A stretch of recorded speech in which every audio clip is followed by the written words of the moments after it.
स्वागतम एवं शुभेच्छा विद्यालय तरफ एवं गणशिक्षा विभाग तरफ आपण आंतरिकता शुभेच्छा प्रदान सरकार तरफ नवभारत भारत साक्षरता योजना कार्यक्रम वर्तमान आम राज्य रे समस्त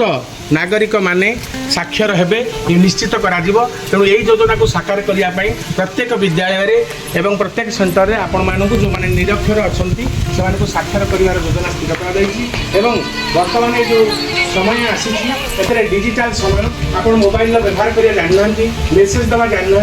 फोन करने को असुविधा होती तेणु यही जो कार्यक्रम पढ़ा एवं लिखा ता सहित गणन करवा प्रत्येक दिन दैनंदिन जीवन में हिसाब करवा करने अक्षम थे तो वर्तमान सरकार योजना को साकार करने दिगे आम जो पदक्षेप देचु आपण मानक प्रत्येक समय आपण पाखक जाइए किसी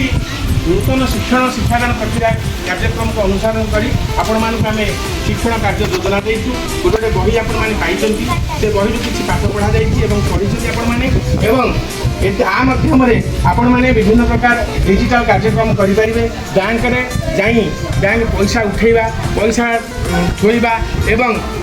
विभिन्न कार्यक्रम बैंक जो रही कार्यक्रम सरकार का समस्ते साक्षर हेले ही ये काम करेंगे तेणु सरकार योजना को आपण मैंने निश्चित भाव में स्वागत करें आम स्वागत कर अंचल आदिवासी मैंने एसएमसी स्वागत कर आपण मैंने जो साक्षर होती आसंता काली ताकू आम ये विद्यालय रे सेंटर होती परीक्षा करा आपण मैंने जहाँ पढ़ी आमर भिटी एवं शिक्षक शिक्षयित्री मैंने आपण मानक जहाँ पढ़ी ताकू आसंता काली आमर ये विद्यालय रे परीक्षा करा तेणु आपण मैंने काली आसी ये विद्यालय रे ठीक समय पहुँची 10टा बेले पहुँची आमर परीक्षा कार्यक्रम को नियोजन करवा समस्ते जहाँ जानते परीक्षा कार्यक्रम एवं निश्चित भाव में सरकार साक्षरता योजना को निश्चित भाव साकार करने संदेह नहीं निश्चित करवा यह आमर शपथ अटे तेणु ये कार्य को पूर्णांग करने आज रही बैठक थिला आपण माने जो बही पाई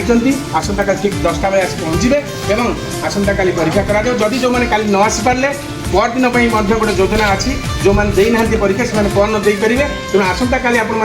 निमंत्रण एवं निवेदन करा सरकार नियम को मानी आप निर्दिष्ट समय आसी स्कूल काली पहुँचे नमस्कार।